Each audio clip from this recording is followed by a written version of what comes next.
ಮುಂಡಗೋಡ ತಾಲೂಕು ಮಳಗಿ ಗ್ರಾಮ ಪಂಚಾಯತ್ನ ಧರ್ಮ ಕಾಲೋನಿಯ ಕೃಷಿ ಜಮೀನಿಗೆ ಹಾಗೂ ಮನೆಗಳಿಗೆ ಹಕ್ಕುಪತ್ರ ನೀಡಲು ಆಗ್ರಹಿಸಿ ಧರ್ಮ ಕಾಲೋನಿ ನಾಗರಿಕ ಹೋರಾಟ ಸಮಿತಿ ಕಾರವಾರ ಬಸ್ ನಿಲ್ದಾಣದಿಂದ ಜಿಲ್ಲಾಧಿಕಾರಿ ಕಚೇರಿವರೆಗೆ ಪ್ರತಿಭಟನಾ ರ್ಯಾಲಿ ನಡೆಸಿ ಜಿಲ್ಲಾಧಿಕಾರಿಗಳಿಗೆ ಮನವಿ ಪತ್ರ ಸಲ್ಲಿಸಲಾಯಿತು.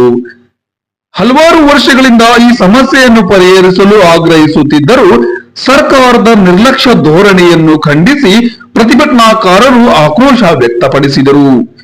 ಈ ಸಂದರ್ಭದಲ್ಲಿ ಧರ್ಮ ಕಾಲೋನಿ ನಾಗರಿಕ ಹೋರಾಟ ಸಮಿತಿ ಸಂಚಾಲಕರಾದ ಗಣಪತಿ ಹೆಗಡೆ ಅವರು ಮಾತನಾಡಿ, ಮುಂಡಗೋಡು ತಾಲೂಕಿನ ಮಳಗಿ ಗ್ರಾಮ ಪಂಚಾಯಿತಿ ವ್ಯಾಪ್ತಿಯಲ್ಲಿ 1964ರಲ್ಲಿ ನಿರ್ಮಿಸಿದ ಧರಂ ಜಲಾಶಯದ ಹಿನ್ನೀರಿನಲ್ಲಿ ಬಹಳಷ್ಟು ಕುಟುಂಬಗಳು ಭೂಮಿ ಹಾಗೂ ವಸತಿ ಕಳೆದುಕೊಂಡು ನಿರಾಶ್ರಿತರಾಗಿದ್ದು, ಈ ನಿರಾಶ್ರಿತರಿಗಾಗಿ ಅಂದಿನ ಸರ್ಕಾರವು ಜನಗೇರಿ ಗ್ರಾಮ ಸರ್ವೆ ನಂಬರ್ 30 ಮತ್ತು 32 ಹಾಗೂ ವೀರಾಪುರ ಗ್ರಾಮದ ಸರ್ವೆ ನಂಬರ್ 28ರಲ್ಲಿ ಇರುವ ಅರಣ್ಯ ಇಲಾಖೆಗೆ ಸಂಬಂಧಿಸಿದ ಪ್ರದೇಶದಲ್ಲಿ ಪುನರ್ವಸತಿಯನ್ನು ಸರ್ಕಾರ ಕಲ್ಪಿಸಿಕೊಟ್ಟಿತು.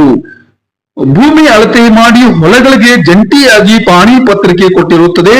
ನಿರಾಶ್ರಿತರು ವಾಸ ಮಾಡಲಿಕ್ಕಾಗಿ ಜನಗೇರಿ ಸರ್ವೆ ನಂಬರ್ 32 ಮತ್ತು ವೀರಾಪುರ ಸರ್ವೆ ನಂಬರ್ 28ರಲ್ಲಿ ನಿವೇಶನಗಳನ್ನು ಹಂಚಿಕೆ ಮಾಡಿ ಮಳಗಿ ಗ್ರಾಮ ಪಂಚಾಯತ್ನಲ್ಲಿ ಮನೆ ದಾಖಲಾಗಿ ಮನೆ ನಂಬರ್ಗಳನ್ನು ನೀಡಲಾಗಿದೆ. ಆದರೆ ಕೆಜಿಪಿ ಮಾಡದೇ ಇರುವುದರಿಂದ ಅರಣ್ಯ ಇಲಾಖೆಯವರು ಈ ಸರ್ವೆ ನಂಬರ್ಗೆ ಸಂಬಂಧಿಸಿದ ಜಮೀನು ಮತ್ತು ನಿವೇಶನ ತಮಗೆ ಸೇರಿದ್ದೆಂದು ಇಲಾಖೆಯ ಸರ್ವೆ ಕಲ್ಲುಗಳನ್ನು ಹೂಳಿ ಹೋಗಿದ್ದಾರೆ. ಅರಣ್ಯ ಇಲಾಖೆಯವರು ಈ ಕ್ರಮವನ್ನು ವಿರೋಧಿಸಿ ಕಂದಾಯ ಇಲಾಖೆಯ ಅಧಿಕಾರಿಗಳಿಗೆ ಮತ್ತು ಜನಪ್ರತಿನಿಧಿಗಳ ಗಮನಕ್ಕೆ ತರುತ್ತಲೇ ಇದ್ದರೂ ಏನೂ ಪ್ರಯೋಜನವಾಗಿಲ್ಲ. ಈ ಹಿಂದೆ ತಹಸೀಲ್ದಾರ್ಗೂ ಉಪವಿಭಾಗಾಧಿಕಾರಿಗಳಿಗೂ ಮನವಿ ಸಲ್ಲಿಸಿದರೂ ಯಾವುದೇ ಕ್ರಮ ಕೈಗೊಂಡಿಲ್ಲ. ಆದ್ದರಿಂದ ಈ ಕೂಡಲೇ ಎಲ್ಲಾ ರೈತರ ಪಾಣಿ ಪತ್ರಿಕೆಗಳಲ್ಲಿ ಎಲ್ಲಾ ರೈತರ ಹೆಸರನ್ನು ಒಟ್ಟಾಗಿ ಸೇರಿಸಿದ್ದನ್ನು ರದ್ದುಪಡಿಸಿ ಆಯಾ ರೈತರ ಹೆಸರಿನಲ್ಲಿ ಪ್ರತ್ಯೇಕ ಪಾಣಿ ಬರುವಂತೆ ಮಾಡಬೇಕು. ಎಲ್ಲಾ ನಿವಾಸಿಗಳಿಗೆ ನಿವೇಶನ ಹಕ್ಕುಪತ್ರ ನೀಡಬೇಕು. ಸರ್ವೆ ಮಾಡಿ ನಕಾಶೆ ಮಾಡಲು ಜಿಲ್ಲಾಡಳಿತ ಸರ್ಕಾರ ಕ್ರಮ ತೆಗೆದುಕೊಳ್ಳಬೇಕು ಎಂದು ಈ ಸಂದರ್ಭದಲ್ಲಿ ಆಗ್ರಹಿಸಿದರು. ಹೋರಾಟ ಸಮಿತಿಯ ಸಲಹೆಗಾರರಾದ ರಾಮಂಜನಪ್ಪ ಆಲ್ದಳ್ಳಿಯವರು ಮಾತನಾಡಿ, ಹಲವಾರು ವರ್ಷಗಳಿಂದ ಧರ್ಮ ಕಾಲೋನಿಯ ಜನರು ಭೂಮಿ ಹಾಗೂ ನಿವೇಶನಕ್ಕೆ ಹಕ್ಕುಪತ್ರ ಸಿಗದೆ ಸರ್ಕಾರದ ಹಲವಾರು ಸೌಲಭ್ಯಗಳಿಂದ ವಂಚಿತರಾಗುತ್ತಾ ಬಂದಿದ್ದು, ನಿರಂತರವಾಗಿ ಒಗ್ಗಟ್ಟಿನ ಹೋರಾಟವನ್ನು ಕಟ್ಟುತ್ತಿರುವುದು ಶ್ಲಾಘನೀಯವಾದದ್ದು. ಬಹುಶಃ ನೀವು 3ನೇ ತಲೆಮಾರಿನವರು ಅಥವಾ 4ನೇ ತಲೆಮಾರಿನವರು, ನಿಮ್ಮ ಮೊದಲನೇ ತಲೆಮಾರಿನವರು ಜಾಗ ಕೊಟ್ಟು ಸತ್ತೋಗಿದ್ದಾರೆ.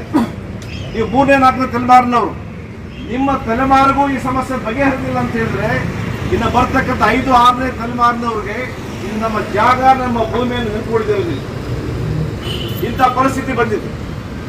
ಈ ಸಂದರ್ಭದಲ್ಲಿ ನಾವು ನೋಡ್ತಕ್ಕಂಥ ಸಮಸ್ಯೆ ಏನು ಅಂತ ಹೇಳಿದ್ರೆ, ಯಾವ ಜಾಗವನ್ನ ಯಾವ ಜಮೀನನ್ನ ಕಂದಾಯ ಇಲಾಖೆ ನಿಮಗೆ ಮಂಜೂರು ಮಾಡಿತ್ತು,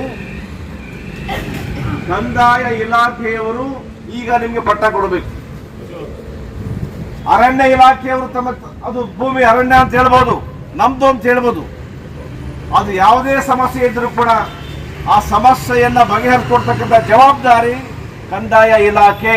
ಅದರರ್ಥ ಜಿಲ್ಲಾಧಿಕಾರಿಗಳು, AC, ತಾಲೂಕು ಆಫೀಸ್ ಏನಿದೆ ಇದು ಕಂದಾಯ ಇಲಾಖೆ.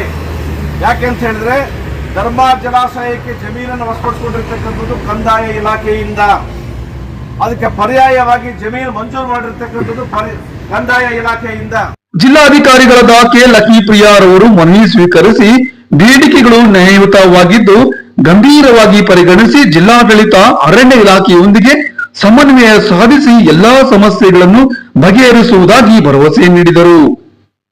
ಪ್ರತಿಭಟನೆ ನೇತೃತ್ವವನ್ನು ಹೋರಾಟ ಸಮಿತಿಯ ಜೀವನ್ ಚಕ್ರಸಾಲಿ, ದುರ್ಗಜ್ಜ, ಜಯದೇವ್, ನೀಲಕಣಿ, ವೀರೇಂದ್ರ ನಾಯಕ್, ವಿನಾಯಕ್ ಎಂ ನಾಯಕ್, ಚೌಡಪ್ಪ ನಾಯಕ್, ಚಂದ್ರು ಹರಿಜನ್, ಆನಂದ ಲಮಾಣಿ, ಗಣೇಶ್ ನಾಯಕ್, ಭವಾನಿ ಶಂಕರ್ ಎಸ್ ಗೌಡ ಹಾಗೂ ಇನ್ನಿತರರ ಸಂದರ್ಭದಲ್ಲಿ ಉಪಸ್ಥಿತರಿದ್ದರು.